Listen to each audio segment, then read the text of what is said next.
CTV family. Catch us live on your TV screen. Yes. Welcome back to the show, everybody. You're still tuned in to EKSE.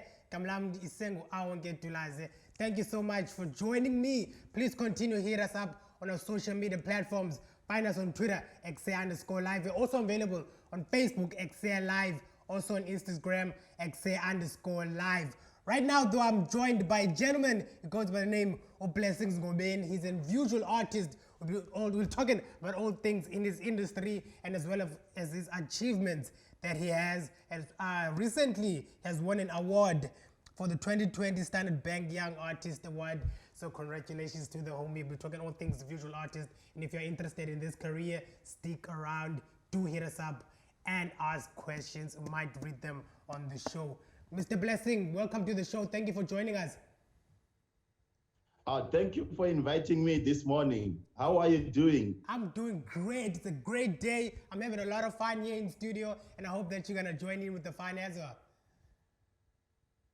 Yeah. I'm also preparing my drive to the studio. So, yeah, I'm in the house. So this is where I stay so far. Yeah. For the people that do not know you, not familiar with your work, tell them what it is to be a visual artist. What does it entail in Ndole? My name is Blessing Ngobeni. Currently based in Joburg. I'm a visual artist, as you said. To be an artist is when you, to be a visual artist is when you tell your historical stories, historical events, your current stories, your things that need to be heard out there. So you use the medium that is normal, is not known by the rest of the people, because remember that when you create a piece of artwork, you are in your own world. So you are in your own dreams, all this and that. So yeah, I mean, it's to talk about things that need to be heard out there through that medium, Mm-hmm. So how does one become a visual artist? Do you go to school for it, or maybe you are able to, just like a presenter? Some people go to school to do some presenting, and some are actually just natural born talent. How does one become a visual artist?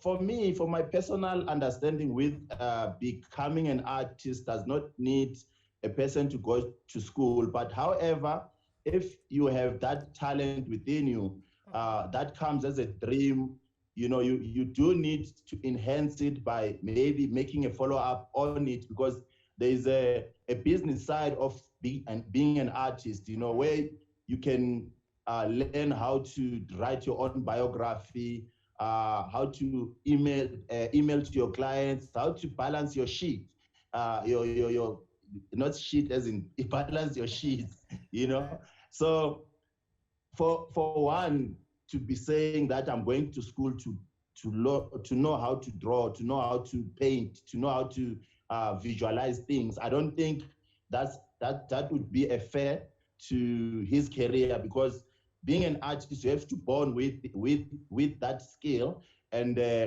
therefore you have to work around it, because you have to visualize things, start learning things on your own.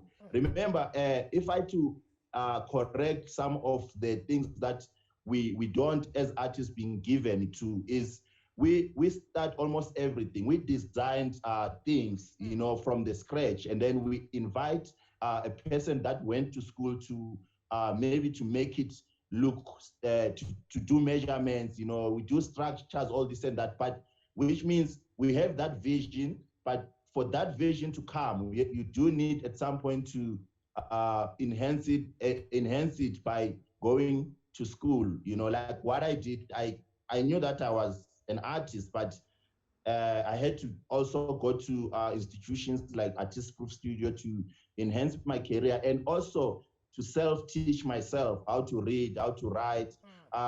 Hence, I always tell people that I obtained my degree in the street of Johannesburg. Yeah, that makes a lot of sense to me. Let's talk about your latest work, Chaotic Pleasure. What is the inspiration behind this work, and how did everything conceptualize?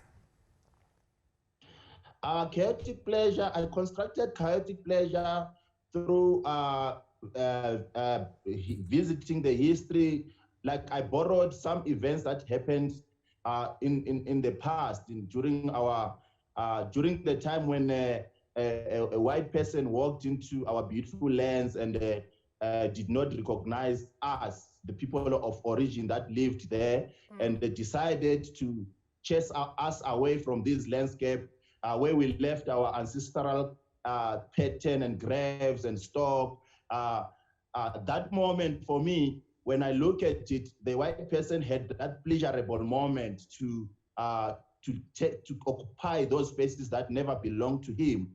And then the chaotic part of it right now is when a black child wants to showcase his skills, and then he wants the land. He wants to produce from these lands. And then it became chaos and surprising to so many, those that knew that the history did a huge damage into the African child, when you think of it in a larger scale, the historical that has been taught in these schools, it never started only during the slave ship. There was a beautiful history that speak about the positivity of a black child across Africa. Therefore, they destroyed that history, and now we are taught history that is not us, which is in Western history, that made the current the leadership in Africa to also shift, the quality of their own by no longer listening to their own people, So that's why the chaotic pleasure of that part of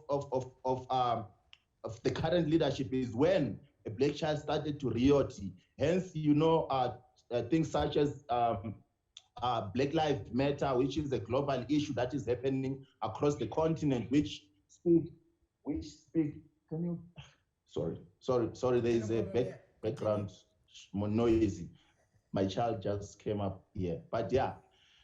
So when you think of that, it is a black child's responsibility right now to put back into the order, reclaim the African dignity by coming on board and inviting himself to think with the rest of the people that are wanting an African child to earn a living out of what was taken from us, like at the present moment, I think the black child they are fighting for bones. There's no meat, it's only the skeleton that is left, Africa is torn apart, for instance, and then who should weave it together to make it work again for this African child? If we talk about it, the chaos that happened in Marikana, that's a chaos because the people owns those mines.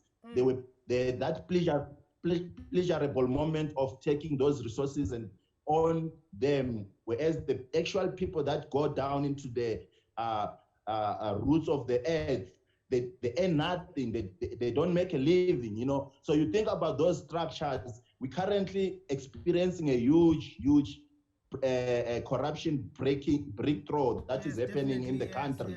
5 billion is just disappeared like that within 2 months. So think about those moments where you hear about that 5 billion and then you earn nothing, but you still have to pay that taxi, for instance, and it become very much, it brought anger into this African child because we start like looking at our leadership with that eye to say, what is it that you guys don't have, that you cannot be able to help the people that are in need of these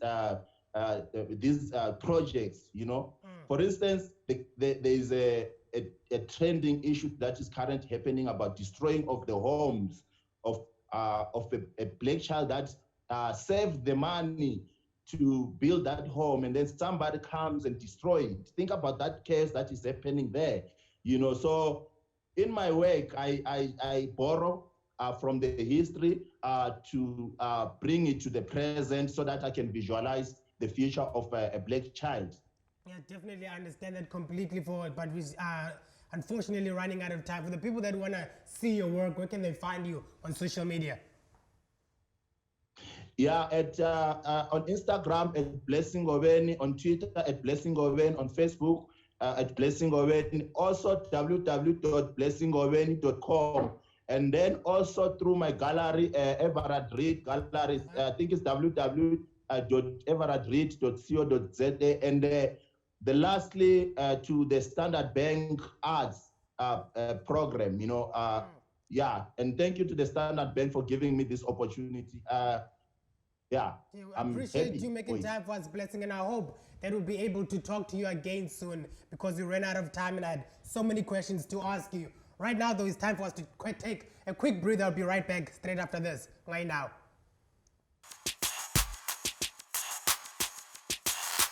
CTV family, catch us live on your TV screens.